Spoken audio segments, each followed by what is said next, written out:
Hello and welcome to Parenting Differently, where we leave behind the old way of parenting and allow the gifts of motherhood to raise us.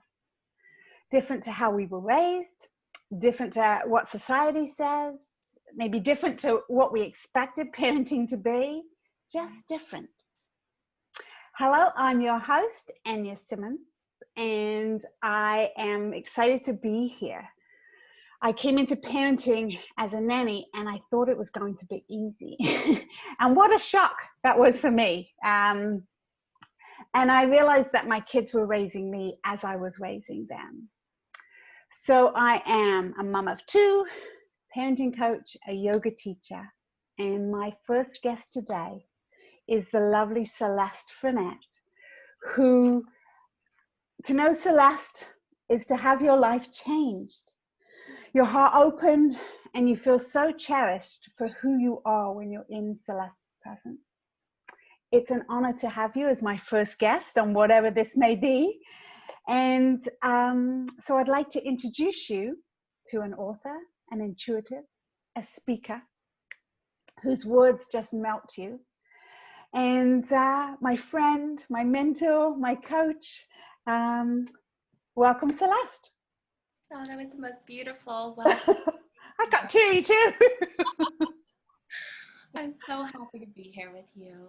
Thank you. Thank you. So let's start off, Celeste, who you are and who are you mothering? Yeah, I've been thinking about that and who I am when I think about it and I reach down to my core, because of course I'm all of these things, just like we're all of these things, but that's not who I am. Who I am truly is a spark of the divine, a soul here at this moment on this earth, learning, growing, experiencing, being expressed. Oof. Yeah. And who I'm mothering is myself, myself, mothering myself, and mothering this other beautiful spirit, two spirits who chose to be my children in this lifetime, who are in their own right sparks of the divine, souls here for their very own purpose. And I'm just blessed to be the guardian of their spirits for this moment in time. Wow. Ooh, that's incredible. That is so incredible to really know that that's where you feel your place is, right? That is so powerful when you move from that place in anything, correct? Parenting, yes, but in anything. And do you mind just saying the ages of the two children you have?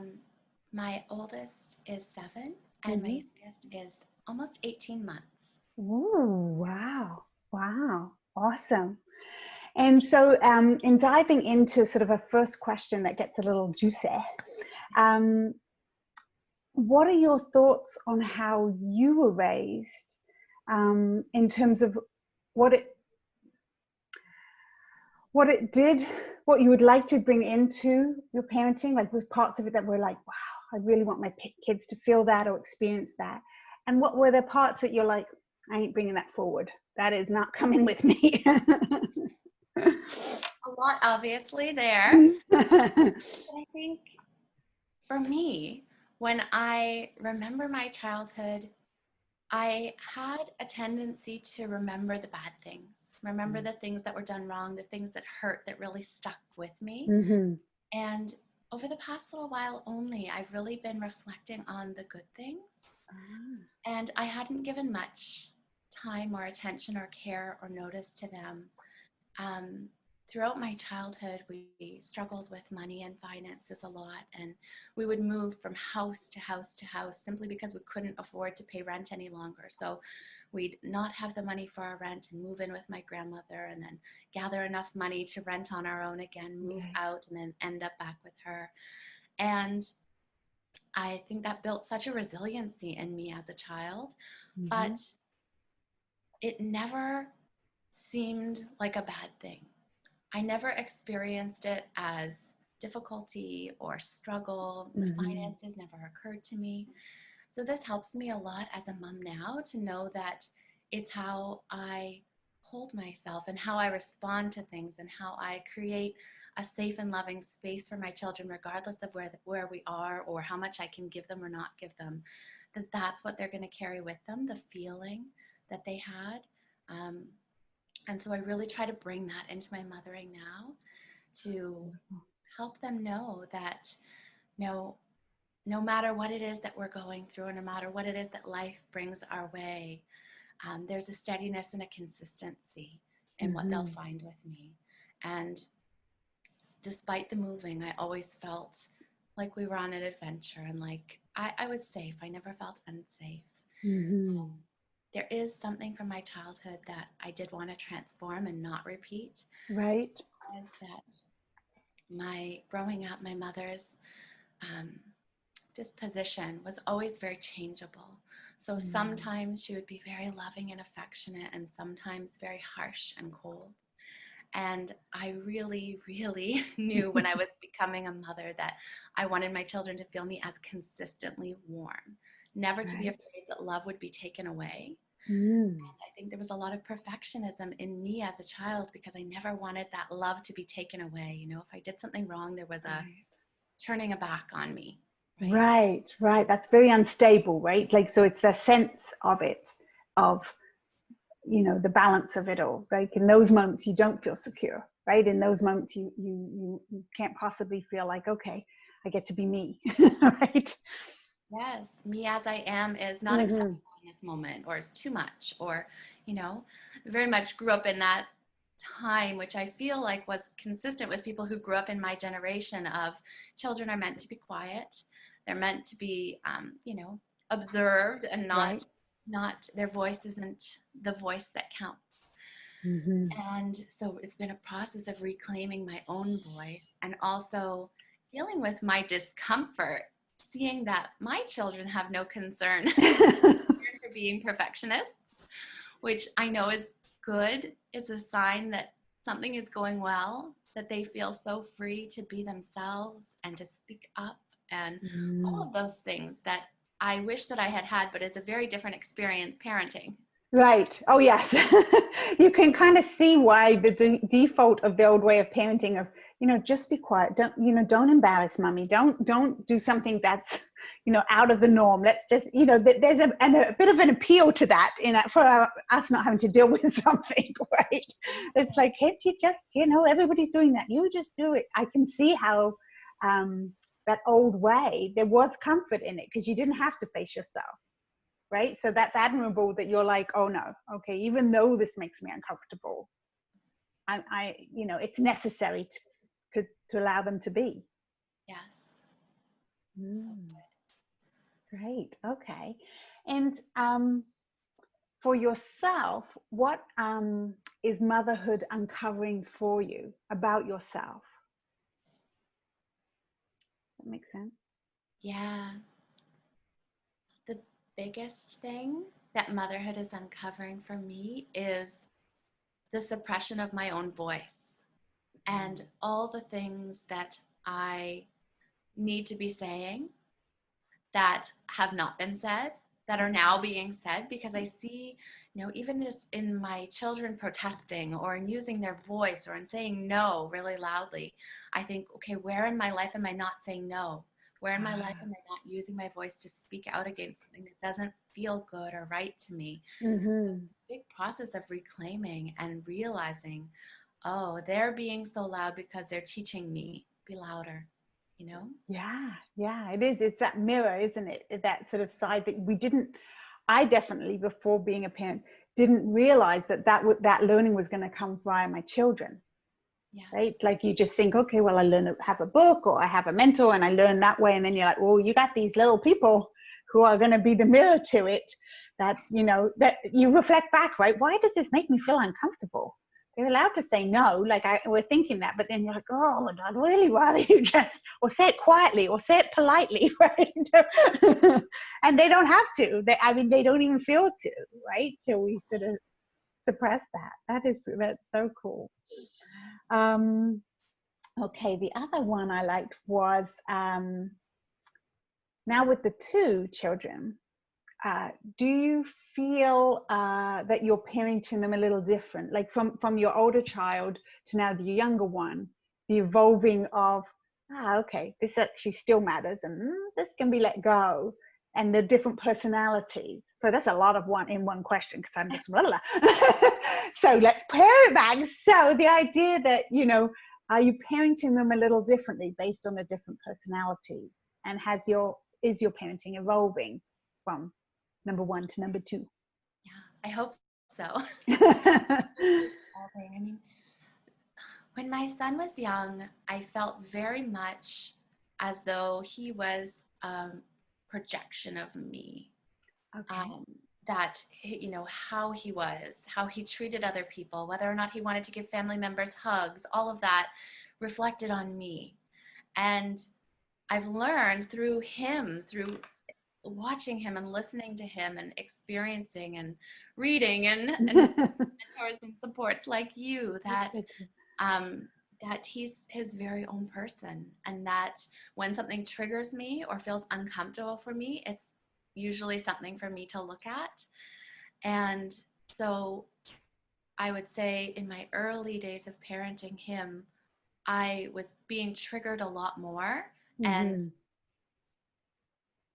parenting differently than I would now, with what I know now and with what I've experienced with him now, understanding that anytime something rises up for me, it's for me to look at first.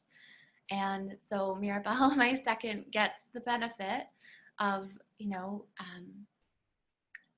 being even more free to be herself without my judgments of it or uncomfortable feelings around it. I feel more safe now, leaning back and allowing them to be who they are without needing to apologize for them, or, without needing to expect them to reflect me. That's powerful. And I think that only has come even stronger for me once my kids were in their teens. This whole idea, of exactly those words. Your words are so fantastic. I drink them in, because that they expect the expectations of fulfilling me, right? It comes through waves when you have as children, right? And again, like you say, from the first to the second child, because you had that nice little gap, so you still evolved, right? And so, because I think now if I had little children, the difference that it would be to now the older children, but that's the process, obviously. But yeah, to really sort of be in the allowing that it is their journey came much stronger to me when in the teenage years, where the poof, explosions happened more, were definitely totally fully understanding what you're saying there, that's the leaning back part, right, is so important. And until you really are comfortable with yourself, that's hard to do, because you're still in that fear, aren't you? You're still in that, but what if, or what about? Whereas when you can kind of sort of lean back and say, okay, that hands off the wheel. I think Gabrielle Bernstein says, I forget who says it, this hands off the wheel kind of idea is good in theory until you're like, okay, here is the car, here is a real car, and the real wheel, That's that's amazing. That's amazing. And I think we often forget that even though what you're doing now with your youngest to the oldest still really benefits, because they are also still being raised, right? Like we are still being raised. So it's not a regretful situation. It's the way that maybe you would have, even in that time span, stayed the same and done the same, right? But you chose to look at it deeper. Yes. It's awesome. So now, what would you say for you is the hardest part of parenting that maybe you didn't know was going to be?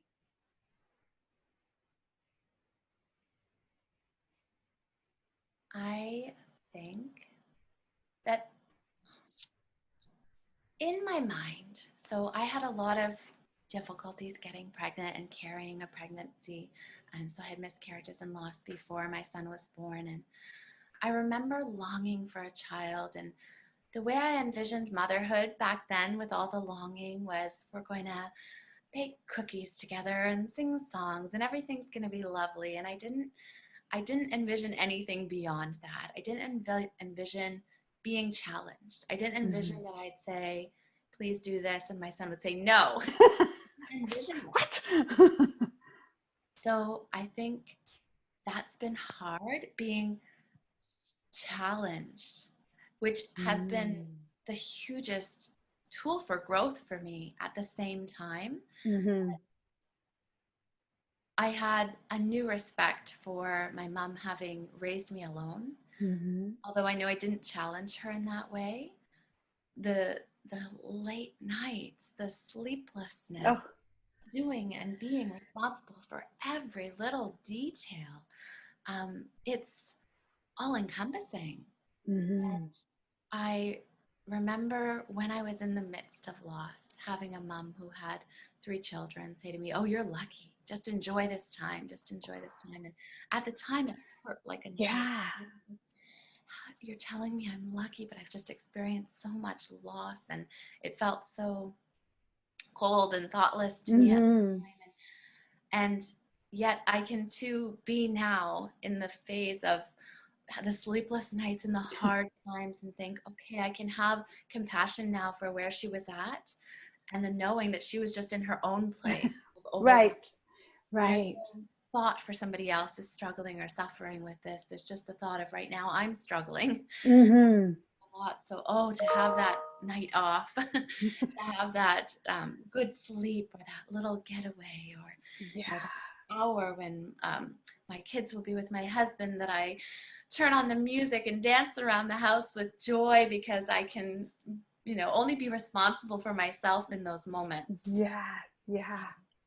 So there is a lot of struggle and challenge that I did not anticipate. And with that, this growth being summoned of me to really understand that it's my job to make myself happy. It's my job to fill myself up. I remember my mom telling me that when she conceived me, she was in the midst of a really difficult marriage where there was verbal and some physical abuse. And her seeing that she had conceived me felt like a prayer, a hope for a new life. And she said, "You were my reason to wake up every day. You were the only light in my life." And I can see and feel how beautiful that is and how much that meant to her, but I can also see and feel for myself that I can't put that burden on my children. They can't be my reason to wake up. They can't be my everything. They can't be the light in my life. I have to be the light in my life. So that is maybe even been the hardest thing, finding that within me and knowing that I have to fill myself up so that I can overflow into them in order to be able to show up as the best version of myself for them. That's really, And the burden that thought process, and it's many people feel it, is like, my kids are here to fulfill me, right? Oh, I would do anything for my kids, or my kids are my life. And I just think, God, you can almost feel the weight of that on somebody's shoulders to have to take that role on. Like, that's not a free spirit. That's not a be who you are, right? That's somebody who has to carry your parents' happiness or their, I mean, we all, I'm sure, have it anyway, little pieces of that. But to actually, when you consciously decide, I'm not, I'm going to do my best in the opposite sort of way.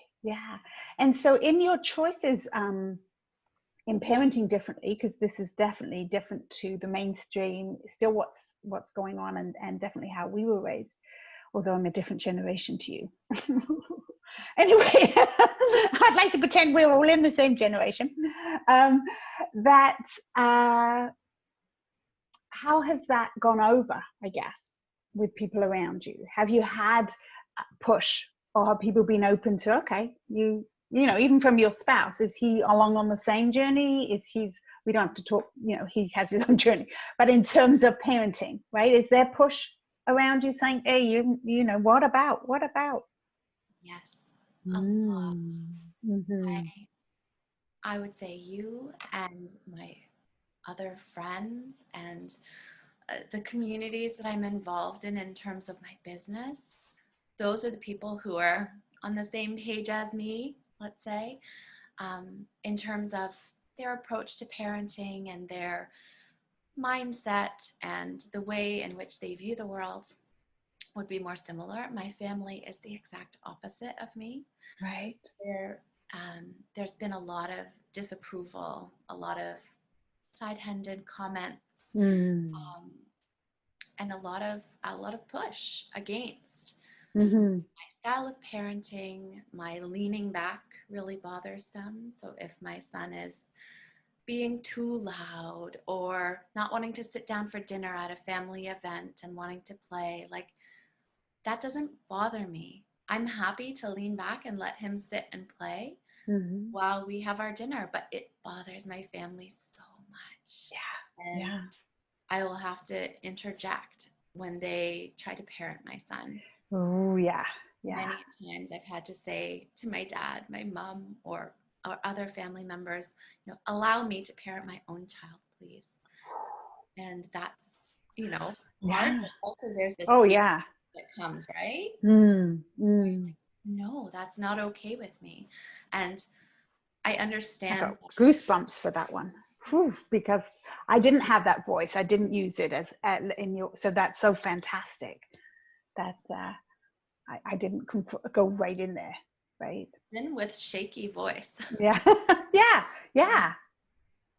And it's that I can see and feel the ways in which I suppressed myself as a child and the things that I've needed to really work on healing because of that I continue to heal. And I know my children will have, I'll do all kinds of things wrong, and there will be heal for everybody there is. But I don't want it to be those same things. The same. I want to do that differently, right?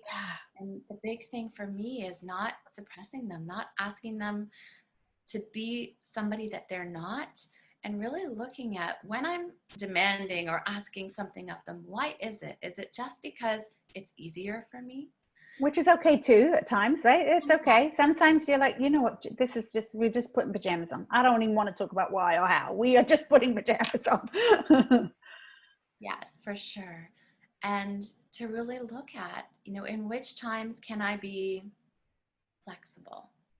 And when I can be, I try to be. And when I can't be, and it's my limit, and there's I've told you 3 times and we're not doing this again, then I need to set a boundary there, and that's okay too. But I think that's something that wasn't done for me. There was no flexibility. This is the way it's done. This is the way it's always done. And that's where a lot of the disapproval has come in. Like, what do you mean you're going to allow him to do that? Or why aren't you saying anything when this is happening? And it's been a process of stepping into my courage and really looking at what my motivation is for what I'm doing, and where that's truly in alignment, and where it's me actually trying to suppress or trying to squash spirits a little bit.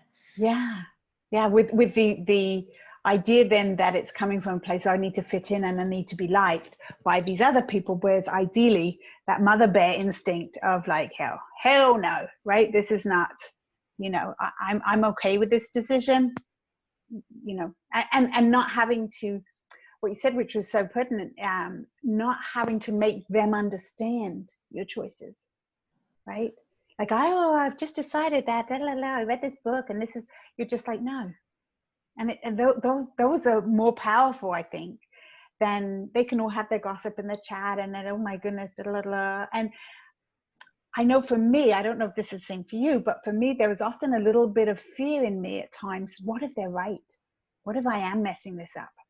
Right? And so there's that balance of kind of going, which is, you're amazing at it, is that trusting my gut, going in and then saying, this is the right path.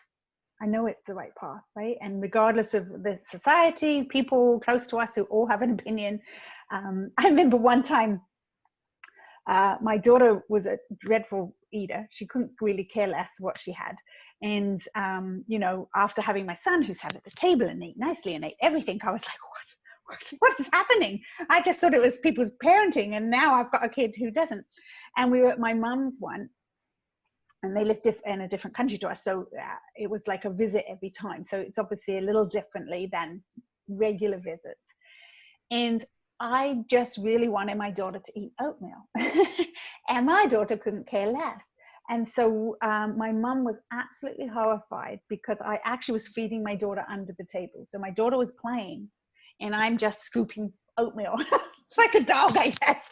Here you go. Because, and it was so apparent that that was disapproved of. And I understood that, but the balance in me of just like, trusting that it doesn't matter. She sits at the table perfect now. She has manners. She, you know, she's conformed into like being polite at the table, you know. But at the time, it was just like that battle it would be that sort of unconscious part of my mind of I don't want to keep battling over things like you say that it didn't bother me.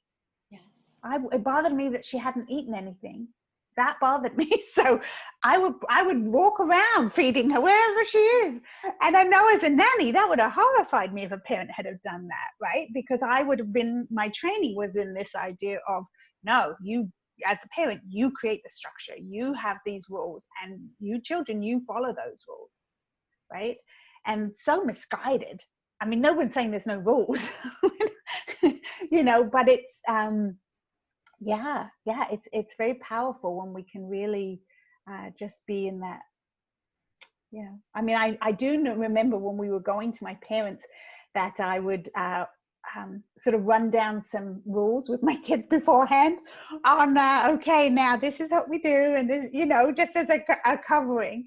But it was actually, to me, that felt okay, because it's the same as if you were taking them to the park and you're saying, okay, we're going to the park and you need to hold my hand till we get out, like just set so a preview of what's coming up kind of idea. But yeah, that's awesome. That's really awesome. And is your partner kind of, is he in on it too, half and half? Where's he with who?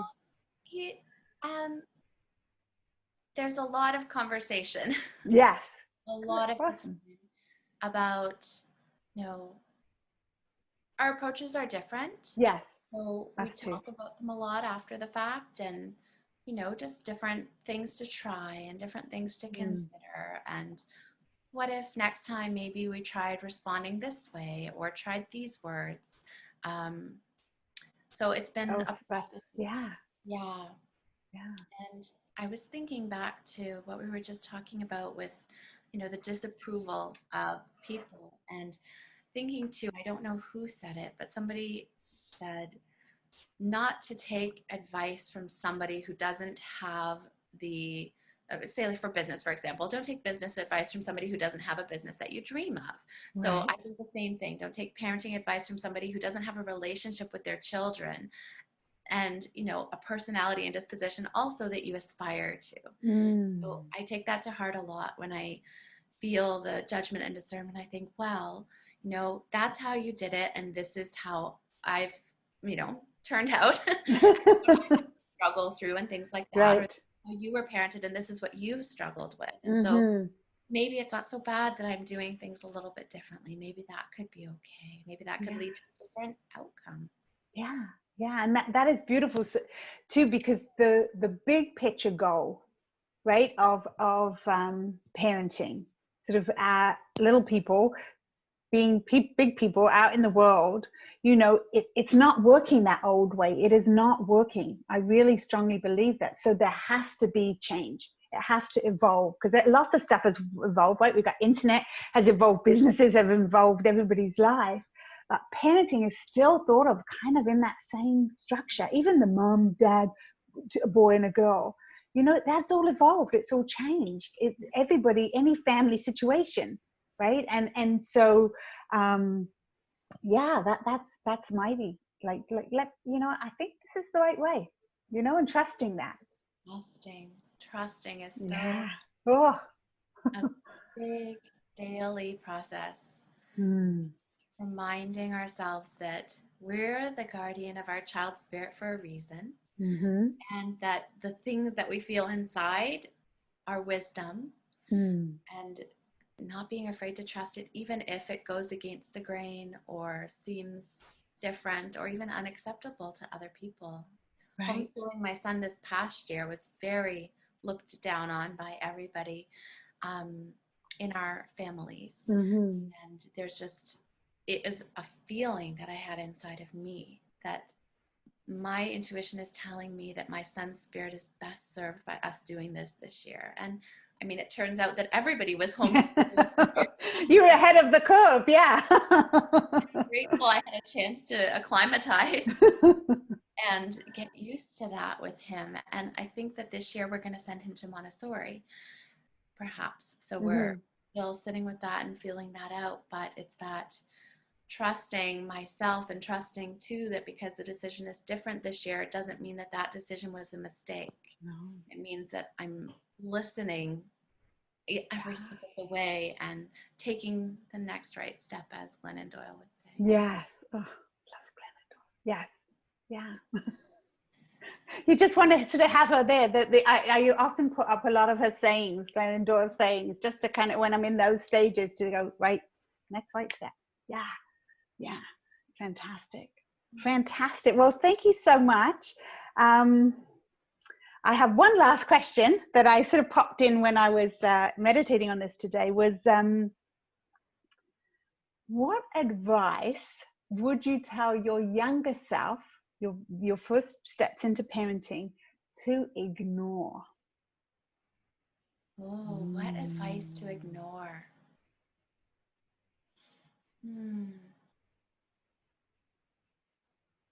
Exactly what we were just talking about. I would say ignore or, use with discernment Oh, advice that's from good. people who don't have the life or parenting relationship that you want to model. Right.